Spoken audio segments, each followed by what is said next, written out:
Now, where did rock and roll start? Some people say the Delta blues of Robert Johnson back in the 20s and 30s.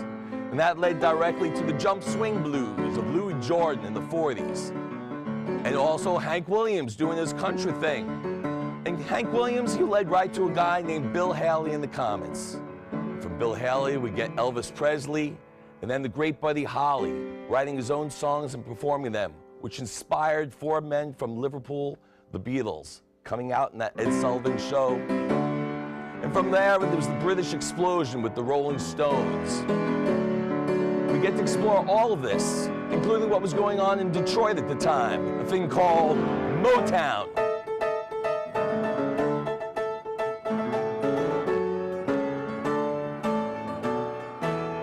But at the same time, upstate New York, freedom, love, Woodstock, and a thing called hard rock, the great riffs of rock and roll. In the beginning of the 70s, it was more the piano men and the singer-songwriters like Carole King.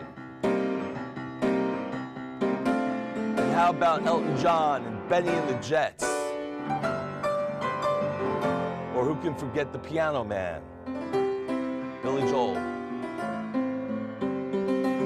And that led to some other great country rock artists like the Eagles.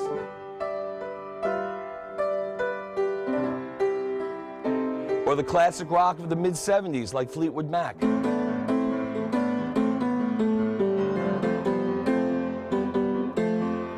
But then something happened in the late 70s called disco. And kind of took rock and roll away.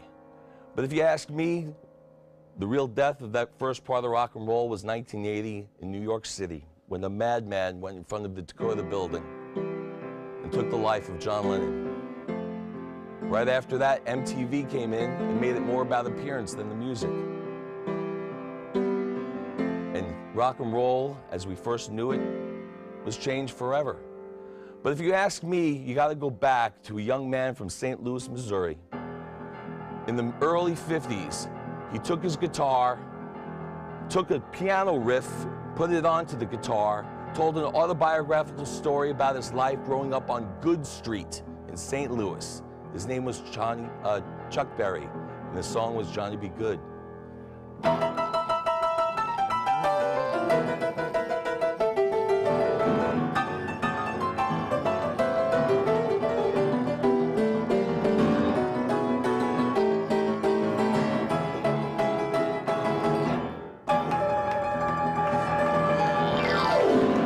Neil Berg, thank you. That's awesome. 50 years of rock and roll.